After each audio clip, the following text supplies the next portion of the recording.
Om Sthapakaya च धर्मस्य सर्वधर्मस्वरूपिणे अवतारवरिष्ठाय रामकृष्णाय ते नमः.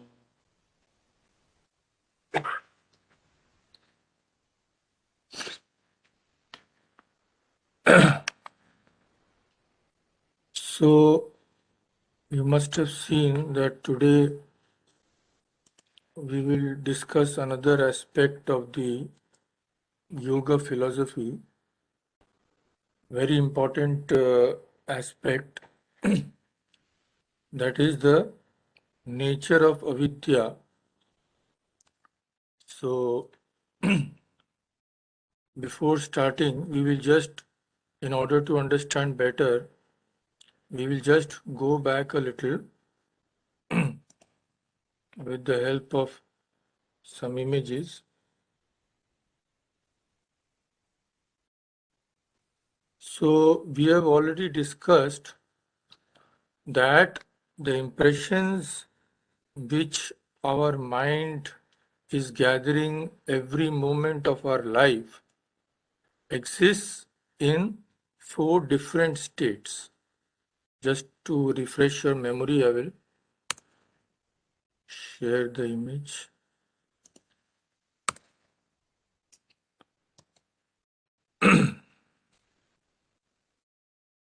Those who are present there can see those 4 different states. And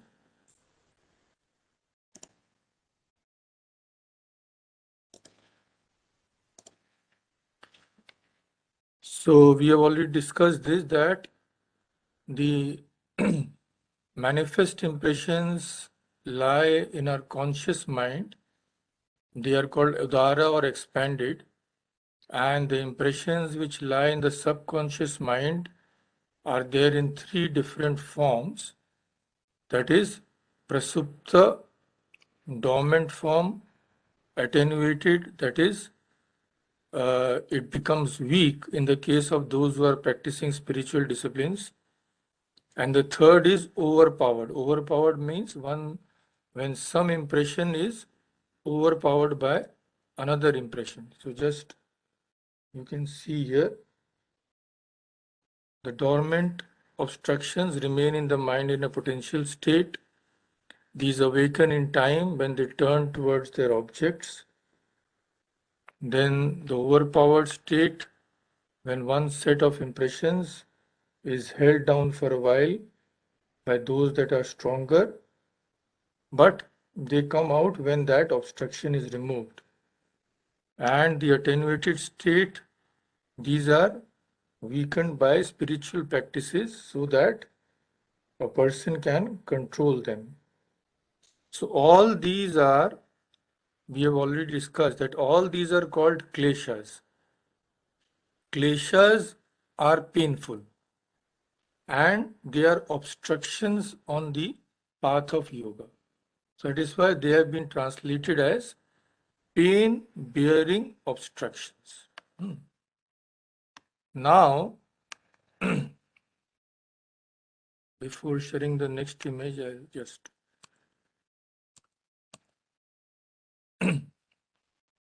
so these kleshas, since they are obstructions and also they are painful, have to be got rid of. First, they have to be made weak by spiritual practices so that they are in tanu condition, and ultimately we have to get rid of them. So why do we have to get rid of them? So on the commentaries, the Patri Yoga is mentioned, because these afflictions or kleshas are in the form of wrong cognition. That is, we have already discussed viparyaya. First, correct cognition we that is knowing something for what it is, true knowledge. Then we discussed viparyaya, false knowledge, seeing a snake in a rope. So that false knowledge is not recommended naturally. Nobody wants false knowledge. So the kleshas are, first of all, they are viparya. That means they are false knowledge. So we don't want them. They have to be got rid of. And another problem is when these kleshas become very powerful, they actually strengthen the power of the gunas, sattva, rajas, and tamas. We are under the control of gunas. So if the kleshas are powerful, they make the gunas more active.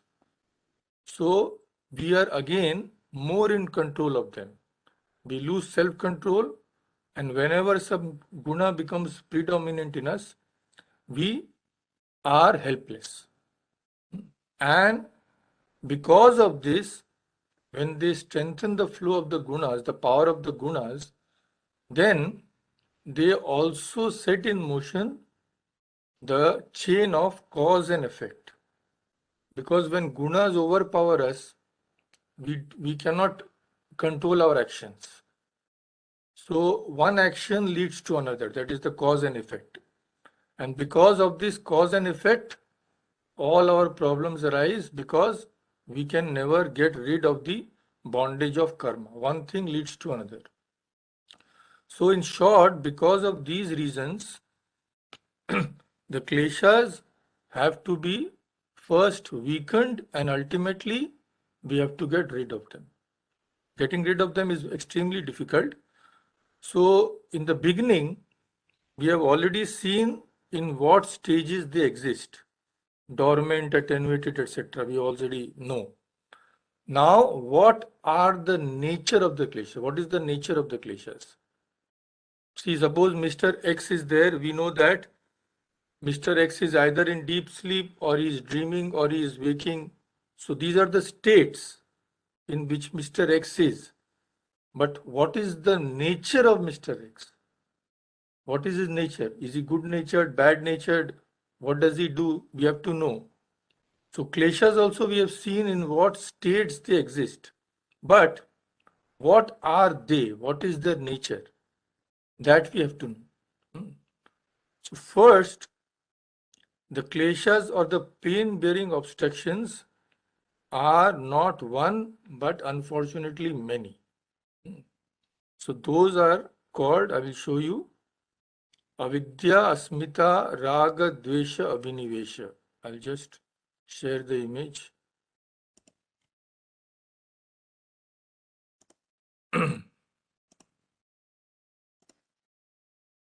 Here you can see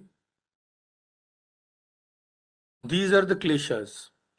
First is Avidya, what we are discussing today. Second comes Asmita. Asmita means egoism. Raga. Raga means attachment. Dvesha means aversion.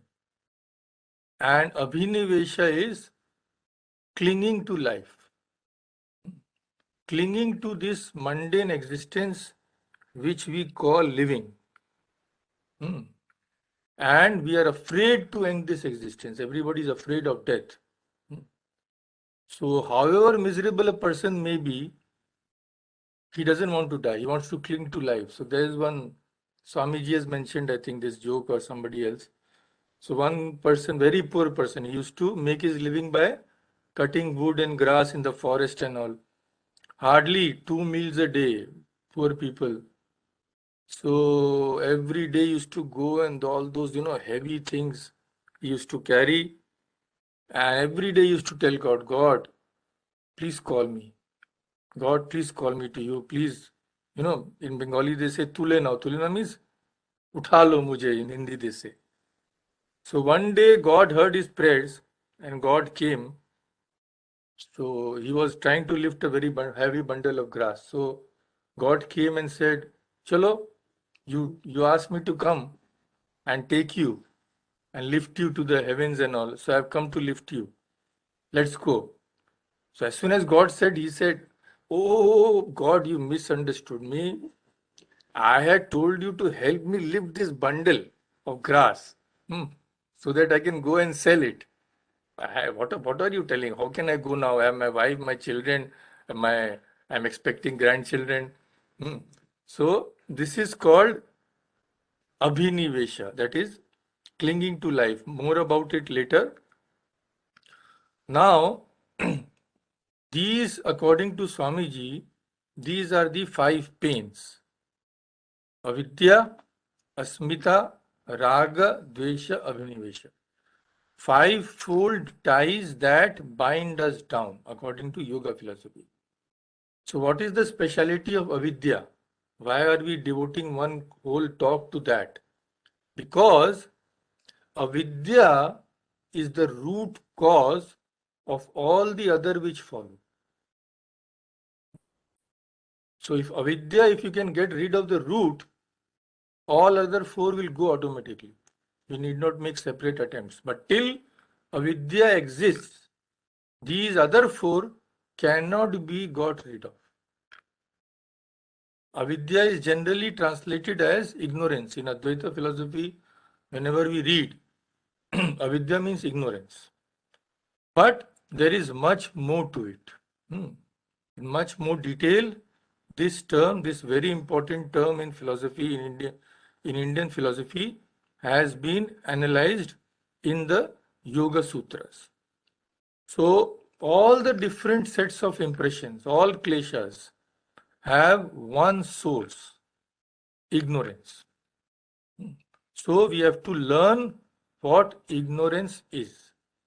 And avidya has been defined in various ways, as all of you who have read a little philosophy know. So what does yoga philosophy say? What we are studying now. Yoga philosophy says that avidya is taking one thing for another. Wrong cognition, viparya. So that cognition is contrary to correct cognition and therefore it is false. So avidya we can translate as general way, lack of awareness of reality. We don't know what is real. We see something, we are aware of something, we think that kind of awareness, we take it to be true, but unfortunately it is not true. So what is the elaborate definition given of avidya in the yoga philosophy? Now we will see that, then we will try to understand that. So first, this slide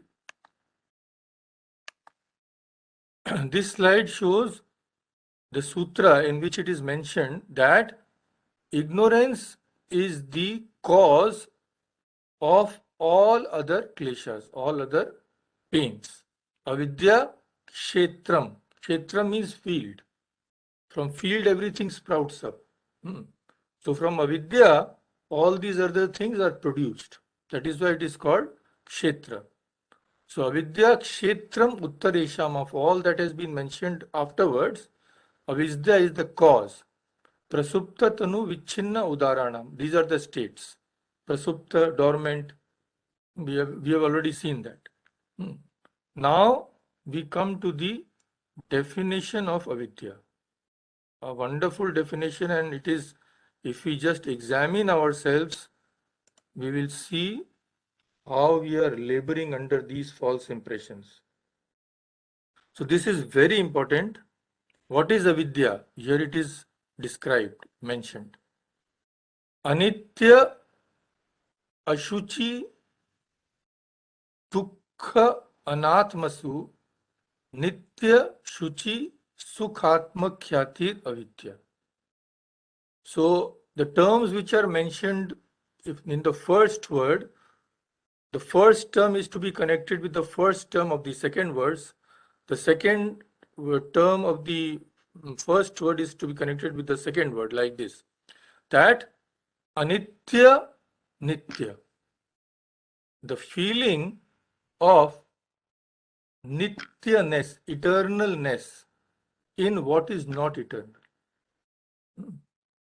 Anitya taking to be nitya. That is the first thing.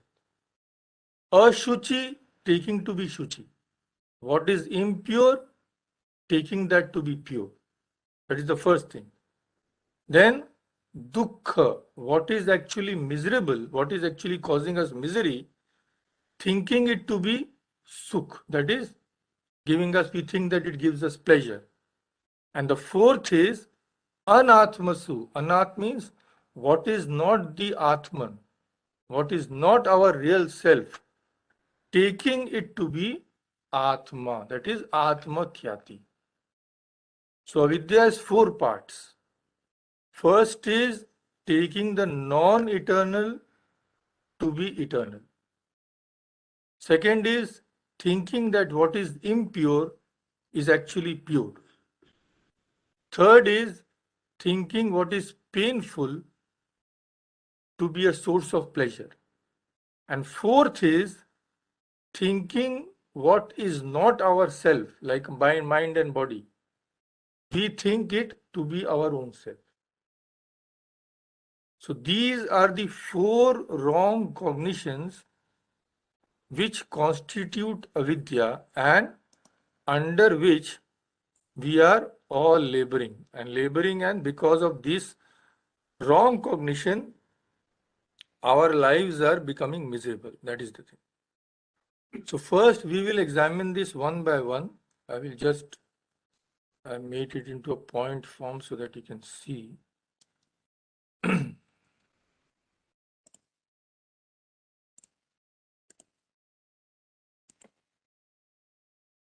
So these 4 points just written down separately so that it's clear.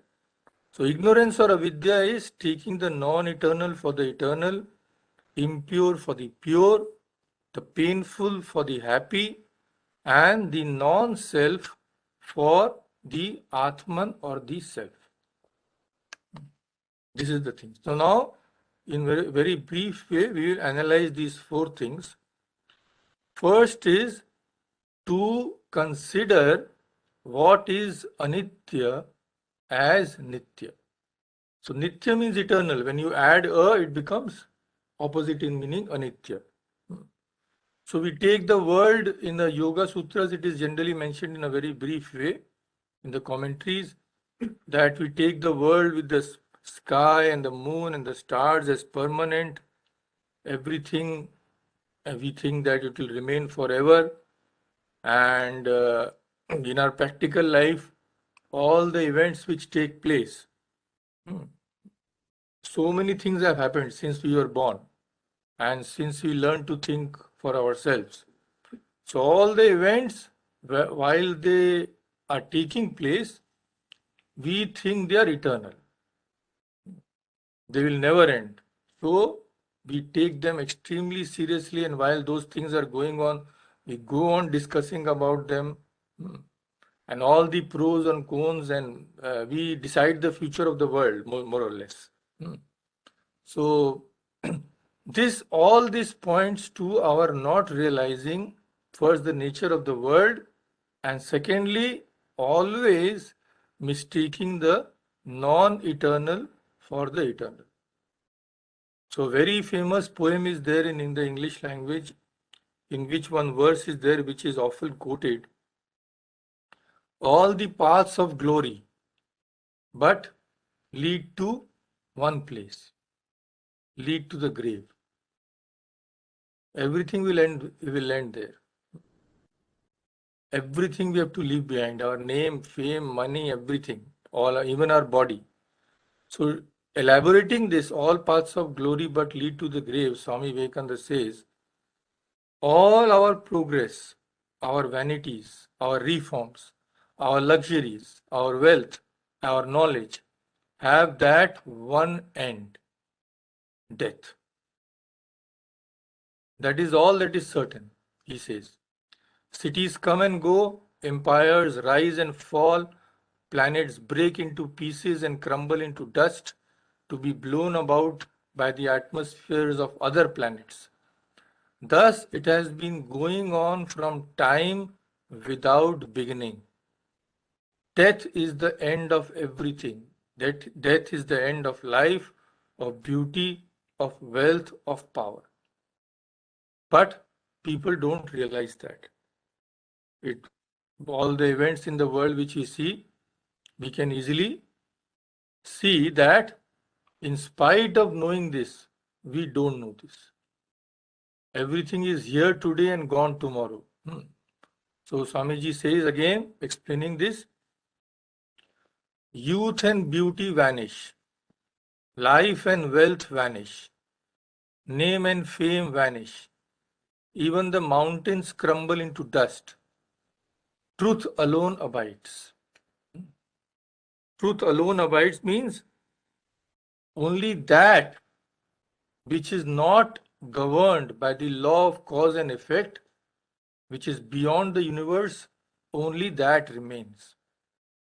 And on the individual plane, when we're describing that everything is only for a few days, Swami Vivekananda says, on this side means on the side of the world, he says, it is gone.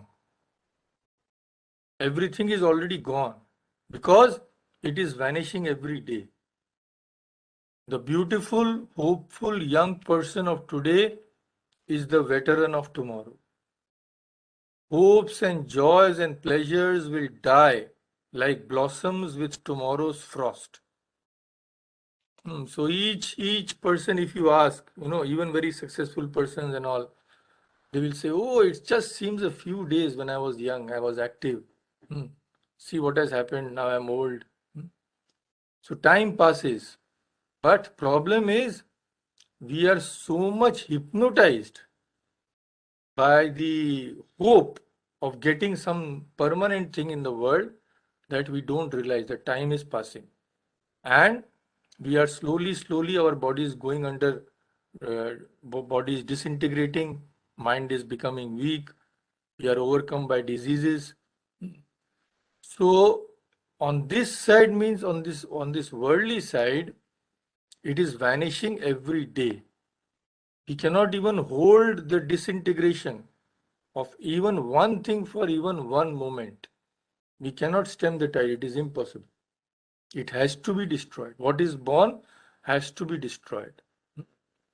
So when something is here today and we are not even certain that it will be here tomorrow, of what value is that? We don't know whether we'll be alive tomorrow or not. All those things or persons we are holding dear, we don't know whether they are here the next moment or not.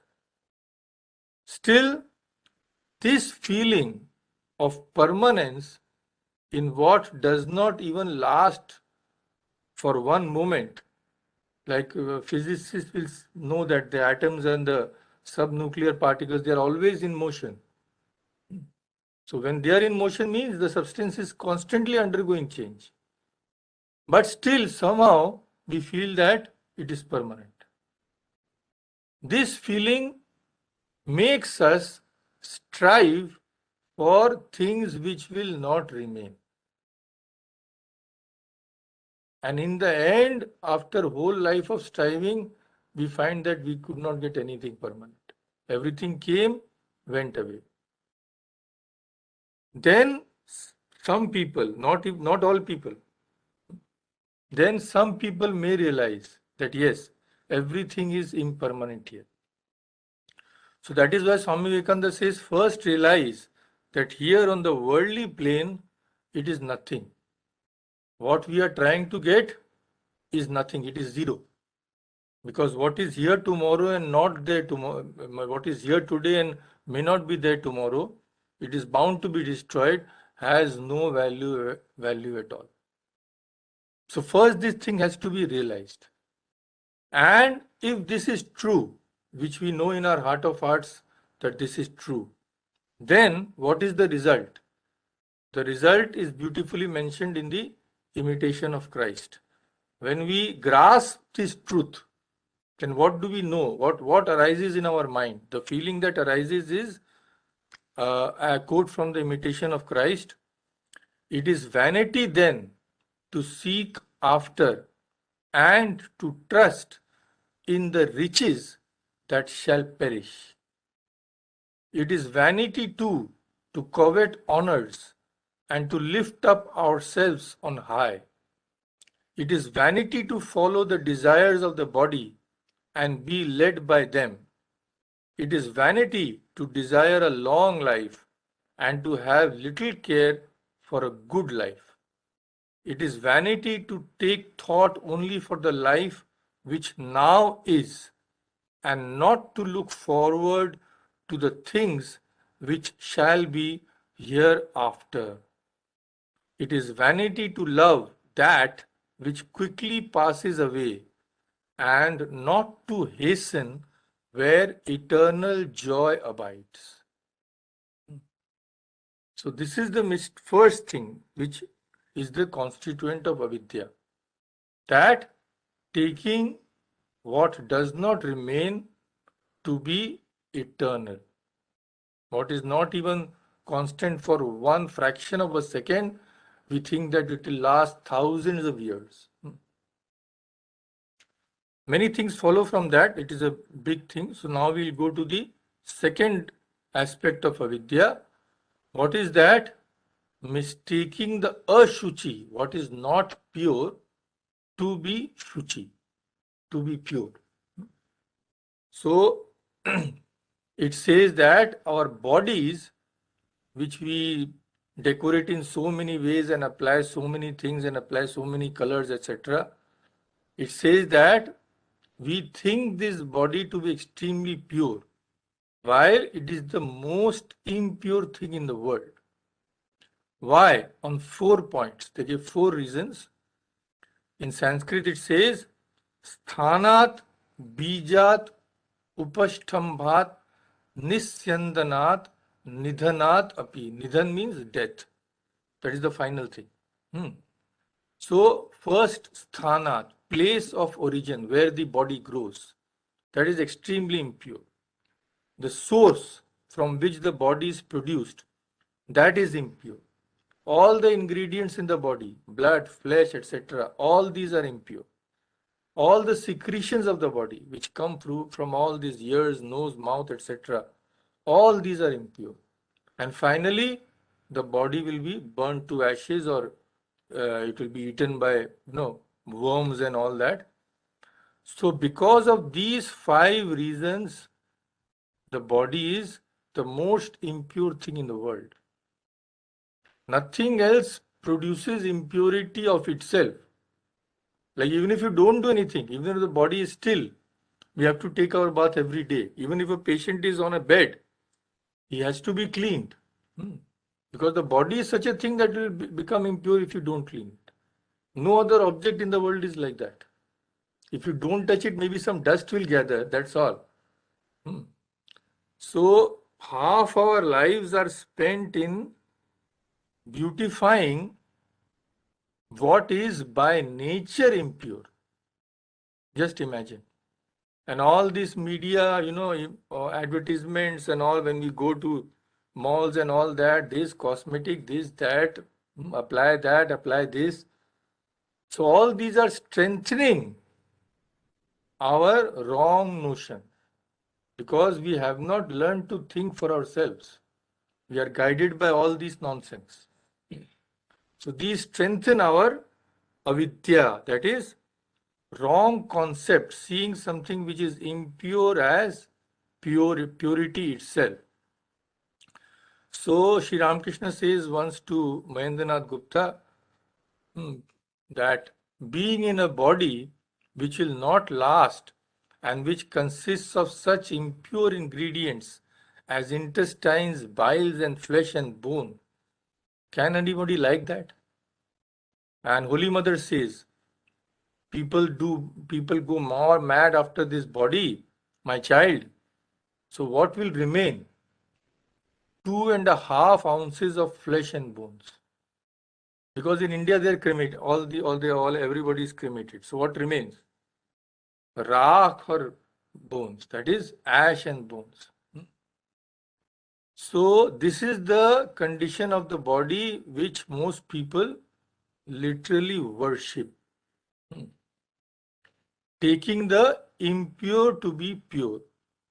Then third is mistaking what is of the nature of sorrow, that is dukkha, to be pleasurable. What will cause us misery, we think that it is a source of pleasure. So that is why explaining this, Swami Vivekananda says, because of this wrong concept, what happens? Because we think that pleasure lies only in the senses, only in the what we can enjoy from our senses, he says the senses drag the human soul out.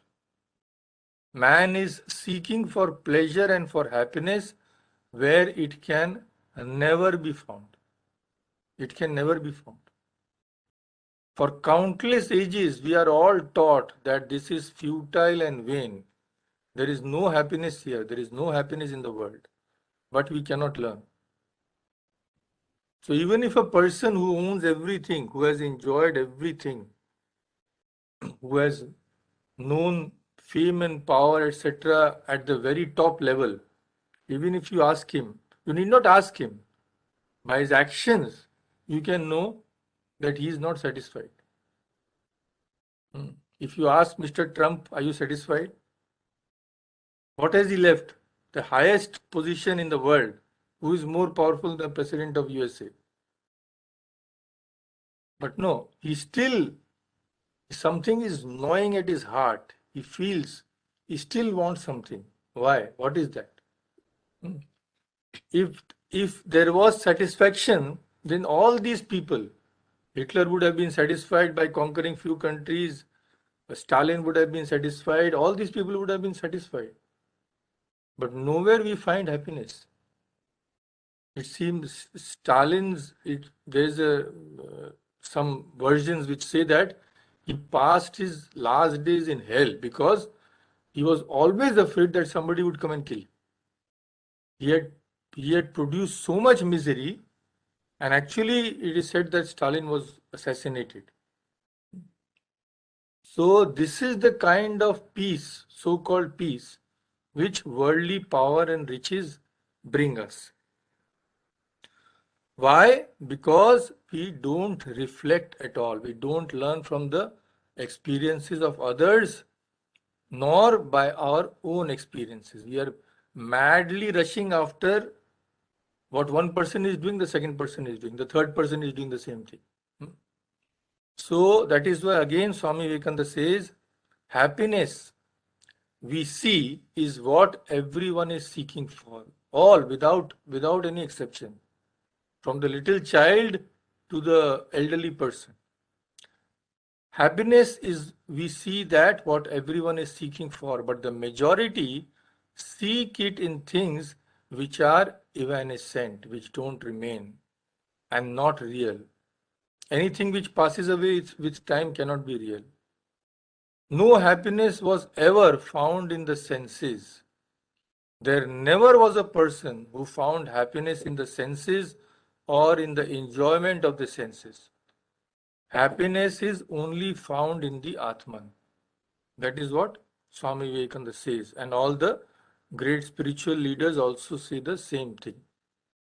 So, when we don't listen to them, we fall into trouble.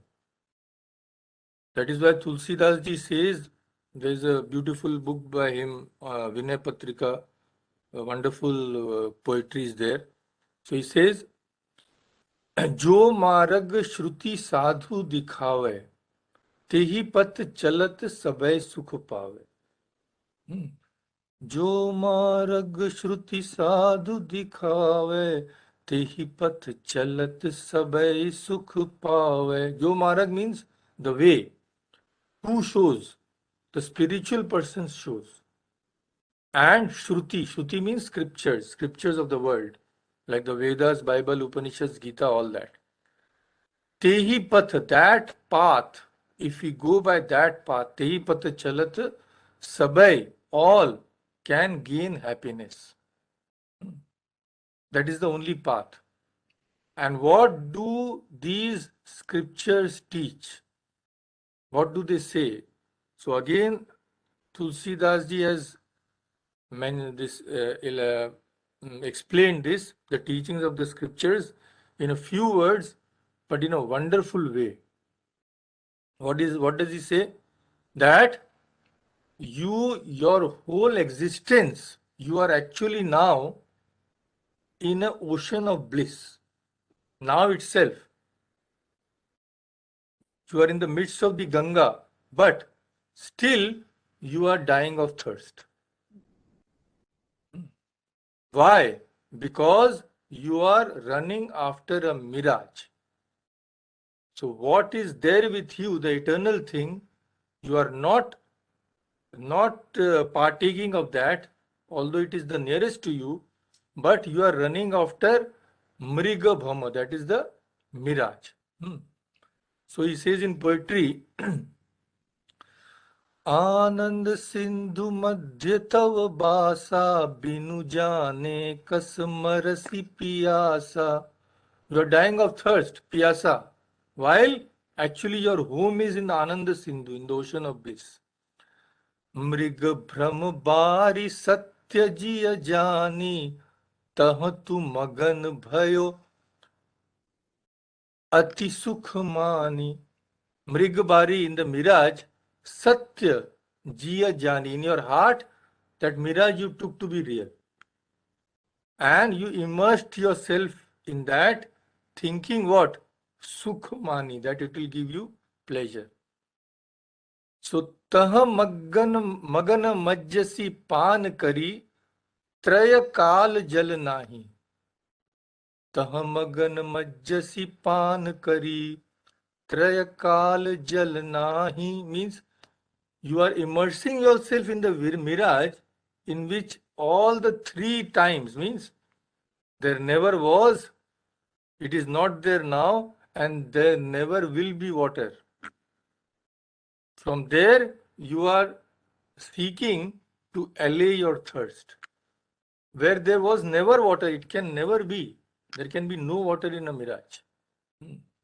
And Nij Sahaj Anubhav Roop Tavak. Khala means is calling Dushta. Khala means Dushta. So you are cruel. You are cruel to whom? To yourself. Because you have given up your own nature, which is the closest to you, which is of the nature of infinite bliss. And leaving that, you are searching all throughout the universe. You are sending rockets to Mars, to Jupiter, seeking life there. We have life here. So here also Ukraine is there and Putin is there and Hitler was there. So if life will be there, it will be the same thing there. But we think that we will get something eternal in this world. We will get some happiness in this world where there is only sorrow and confusion. This is the third thing. That what causes all our suffering, we are thinking it to be the source of all our pleasure. People live only for that. And in the end, we all know what happens. So this is the third thing, third facet of avidya. And the fourth is anatmasu atmakhyati. Anatma means that which is not the self. We think that it is the self.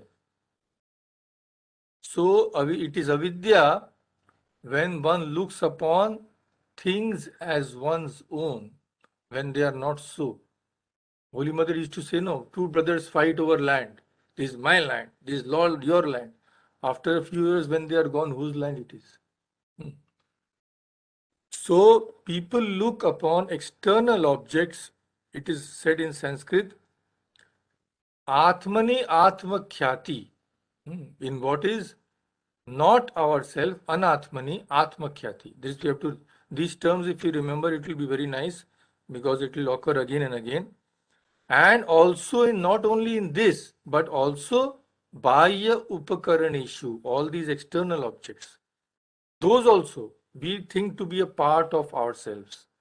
Chetana Achetanashu, those which are living, our relatives. We say my wife, my child, my grandchild, etc., etc. That is Chetana. And what is not Chetana? All our belongings, our wealth. So all these, although they are not at all a part of us, but we are thinking that it is me or mine. That is why a commentator on the Yoga Sutras, this Panchashikha, his commentary is not available, but some portion of his commentary is quoted by Vyasa. So actually, when we study the Yoga Sutras now, the first is the Patanjali Sutras, then the commentary of Vyasa, and upon that commentary, there are four major commentaries. Upon the commentary of Vyasa, Bhoja, Vijnana Bhikshu, Hariharananda Aranya, and I think Vachaspati Mishra. So this Acharya Panchashikha, he was an ancient one before Vyasa. So he says, those who regard animate and inanimate objects as part of their own self and rejoice at their prosperity and bemoan their decay are all victims of avidya, that is, all victims of delusions. This is the thing. So first, there is this identification of something which is actually not connected in any way with us. First, what happens? The mind is the closest to the Atman. So first, the I sense is reflected in the mind. When the mind is sorrowful, we say, I am sorrowful. We think I am sorrowful. When the mind is happy, we think I am happy. So this feeling of I from the mind, from the most subtle thing, it is transferred to something which is grosser, that is the body. Then when we get hurt, we say, I have got hurt. And from the body, it is transferred to the relations which are connected through us by the body. All our connections are from the body. Wife, children, friends, relatives, all these are connected to us only by the medium of this body. Once our body goes, when we die, kaun kiska hai? Who is whose? So, this is how it expands. First mind, then our own bodies, then the bodies and minds of others also. This is how this wrong identification expands. So that is why Swami Vivekananda says, we have identified ourselves with our bodies. If I am pinched, I cry. But all this is nonsense, since I am the soul. Actually, I am the soul. All this chain of misery, imagination, animals, gods, demons, everything, the whole world, all this comes from the identification of ourselves with the body. This is the chain which starts all the problems. I am quoting Swami Vivekananda. Then he says, I am the Atman. Why do I jump if you pinch me? Look at the slavery of it. Are we not ashamed? We are religious! Exclamation mark. We are philosophers! Exclamation mark. Lord bless us. What are we? Living hells. That is what we are. Till we are identified with the body. We are slaves. Little stomach pain, oh my God, can't stand. Ring up the doctor. Doctor not is there, go to the emergency. Something, you do something because you cannot stand the pain. So, what is the cause?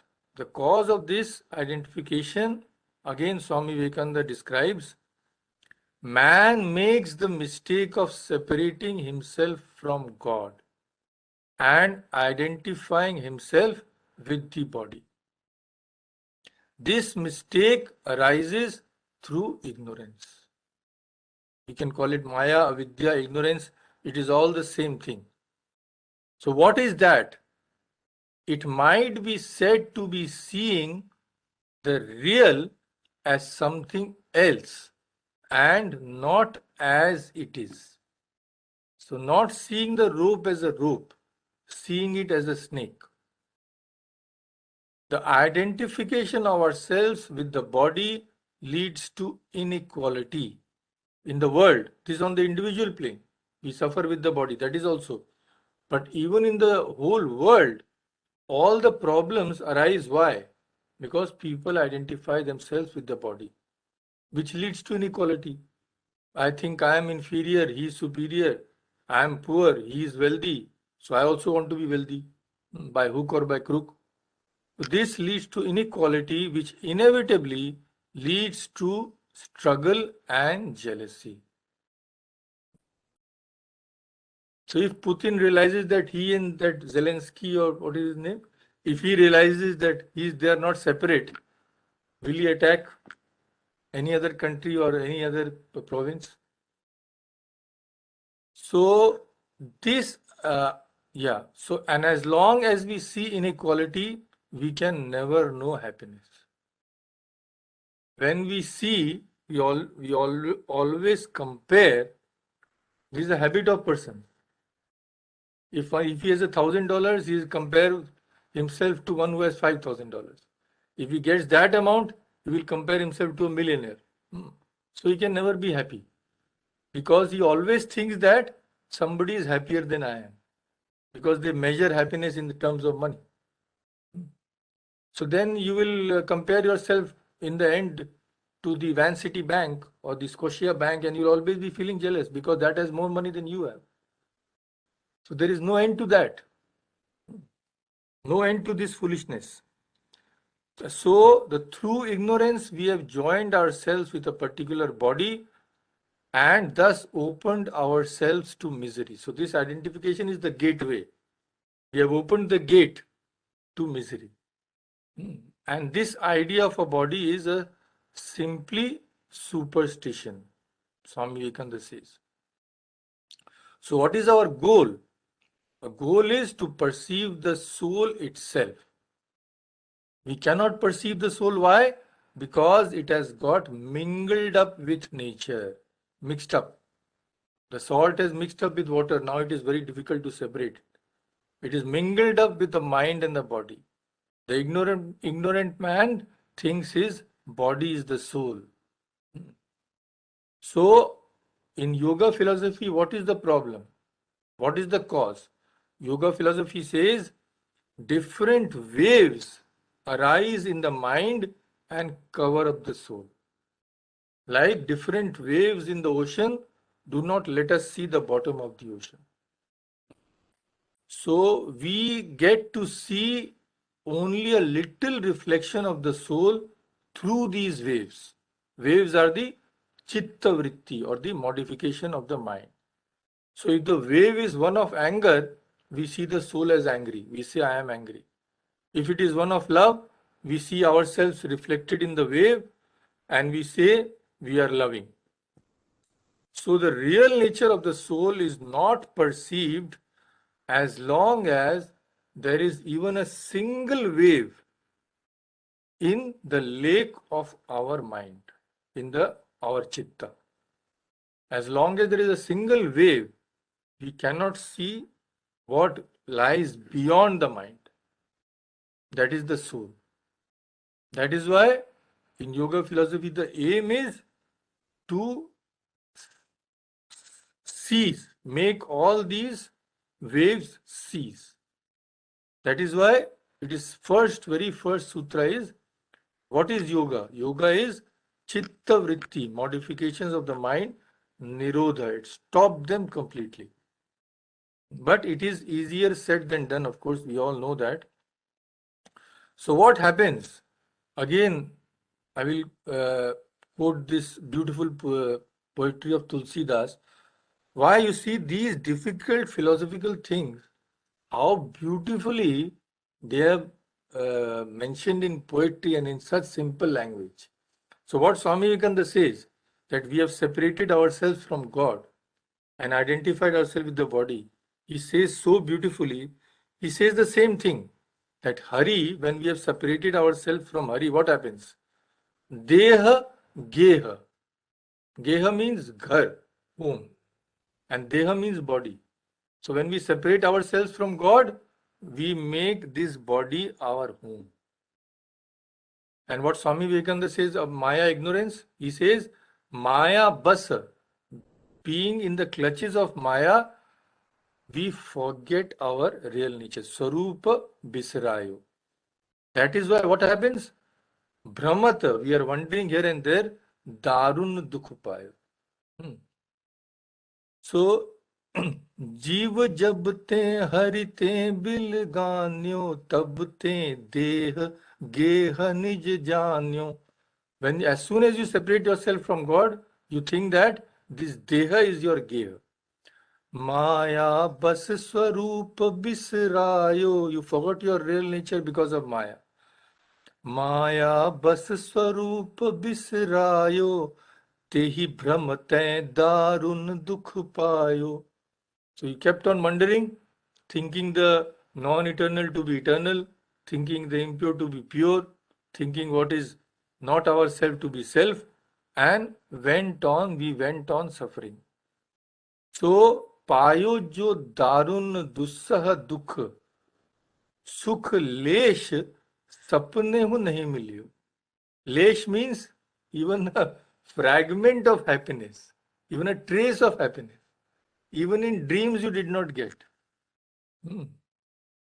भवशूल शोक अनेक जही तेही पंथ तू हटी हटी चलियो. हटी हटी means you did not listen. Arrogance. What do you call jid in Hindi means what do you say in English? That stubbornness or headstrong. Yeah. You did not listen to saints and sages when they told you that, my friend, no happiness lies in the way you are living. So that is what hati hati means, that you did not listen, but being headstrong, you walk the same path, not for this life only, life after life. Bahu joni janam jara vipatti mati mand hari janyo nahi. Because you did not know God, bahu joni, you took birth after birth. And what did you suffer? Janam jara vipatti. Janam, birth. When there is birth, there will be jara, old age. You cannot help it unless you die when you are young. And vipatti means all kinds of problems. Shri Ram binu Vishram mood bicharu lakhi payo kahi. Without God, O foolish mind, without God, who has known rest? Same cycle. Get up in the morning, have breakfast, rush to catch the train, come in the evening tired, fight with your wife or children or something, then watch TV and then go to sleep, and again the same thing. Same thing we are doing every day without thinking why we are doing this.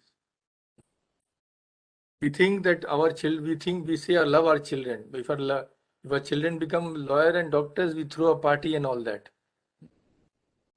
Because reading all this doesn't make any impression. We think that now they have become successful. They have done what is to be done. So many lawyers and doctors are in the old age homes. Go and meet them. What remains with them now? What is there? So this is called avidya. Seeing but not seeing. This is our condition. So just to sum up, conclude the topic, as I said, there is one very famous commentary by Bhoja. So he sums it up wonderfully in the end, that these 4 features of avidya. What does he say? First I will tell the Sanskrit and then translate. The Sanskrit is beautiful. So atasmin tad iti pratibhasa avidya. Atasmin tad, where something is not there, mistaking something for what it is not, that is called atasmin tad buddhi, wrong buddhi. So atasmin tad iti pratibhasa, when it appears to us like that, that is avidya. Iti avidyaya samanya lakshanam. This is the general definition of avidya.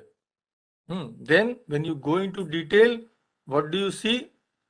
That first is anityeshu ghat adishu nityatva abhimana avidya. What is anitya? Like a ghata. Ghata means a pot. So it is Anitya. We think it will remain with us forever. So all these things, Anityeshu Nityatva Abhiman. Abhiman means this feeling of the non-eternal things being eternal. And the next, Evam, similarly, Ashuchi, that is which is impure. Kaya, Kaya Adishu. Kaya means our body. Kaya Adishu, what is impure? Shuchitva Abhimana, thinking it to be Shuchi. Third, Dukkheshu cha Vishayeshu, Sukhatva Abhimana, that which is the cause of misery. Vishaya means all the objects of enjoyment of this world. So Dukkheshu cha Vishayeshu, Sukhatva Abhimana, we think that these will give us pleasure. Fourth is Anatmani Sharira, in the Sharira, in the body, which is not our Atman, Atmatva Abhimana, thinking it to be our own self, our own Atma. So, and then he describes Etan apunya punya brahma. So that is why, because of all these false notions, when we do something wrong also, we think that it is punya, it is right. Anarthe cha artha brahmo. Anartha means not, which is not good, which is cause of all our problems. We think that it is artha, means it is good. Artha in Sanskrit has two words. One is wealth and one is which is amangala. Amangala which is non-auspicious, not good for us. That is why Shankaracharya, there is one beautiful poetry. He says, Artham anartha bhavaya nityam. Artha here means wealth in this poetry. So always realize that artha, that what you are running after, is the cause of anartha, is the cause of all the trouble. So this in short, not short, we have gone into a lot of detail with the help of commentaries and all.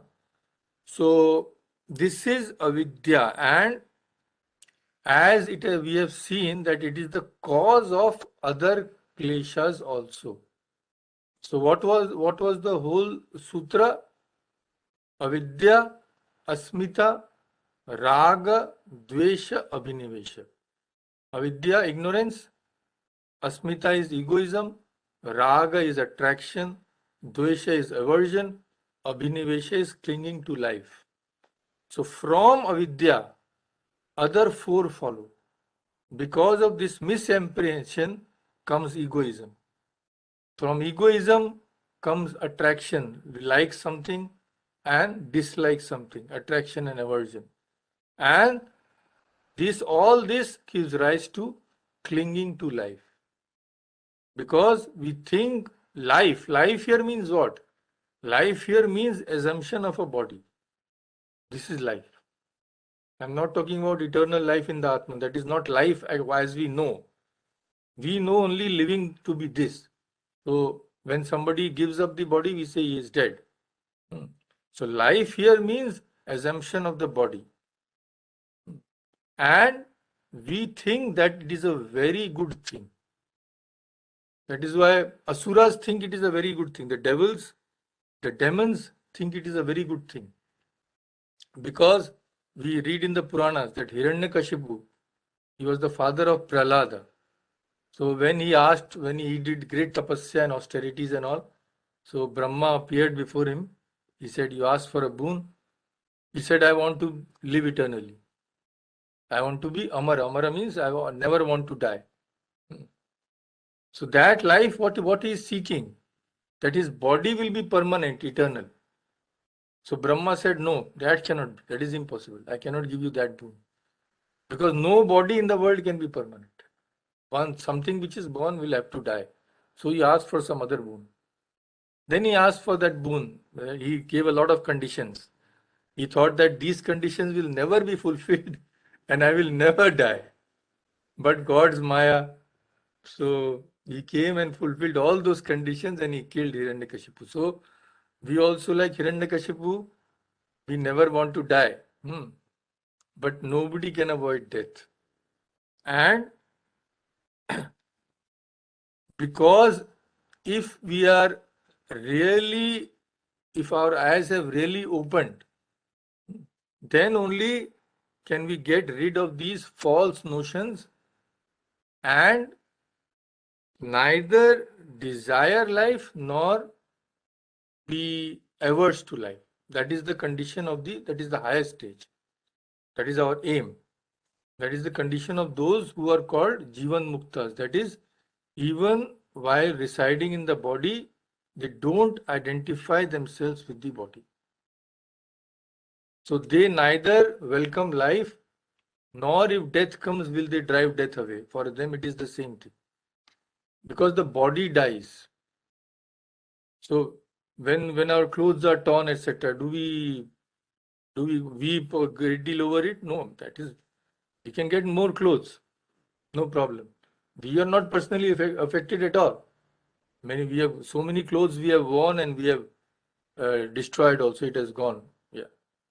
So that is why Turyananji says in one place, when he in the last days when he was in Varanasi, he says, "What does it matter to me? I have known that I am not the body. So whether the body is ill or not ill, whether it lives or goes, absolutely nothing. Nothing bothers me." So that is the state which is absolutely free from avidya. So till then, our duty is to reflect upon this. Because even before reaching the state, if we can at least try to understand these things, a lot of problems which we are suffering from, daily the worries which we are having, will be rid of it to a great extent. Because all the worries are, if we just examine them, are founded upon these misconceptions.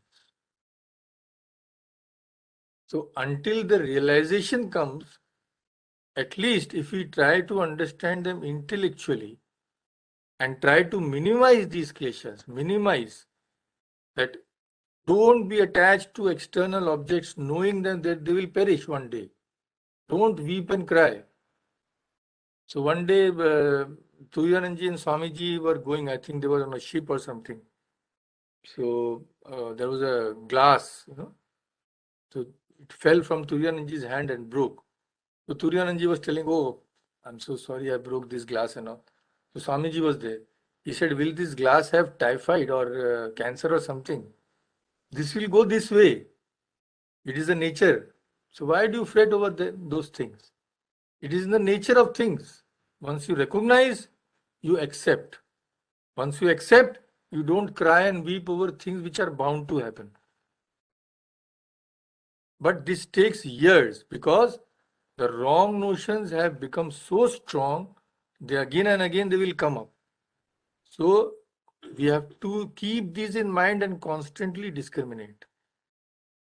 And after our habit of discrimination gets mature, we will find that to a great extent we are rid from at least these unnecessary worries.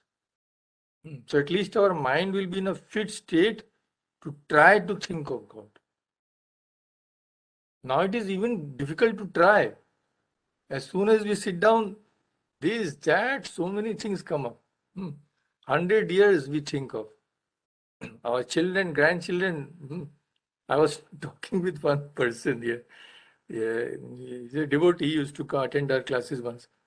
So he said, "Swamiji, I'm just thinking after there's so much shortage of space in the world. I was thinking after a few years, our only way will be to go up. They construct 100 stories, skyscrapers, or go into the planets, or we will just live for a few years." And he's thinking of thousands of years ahead and worrying himself to death. This is our intelligence. This is what our big degrees give us. Because we don't listen to our ancient people who know what they are talking about.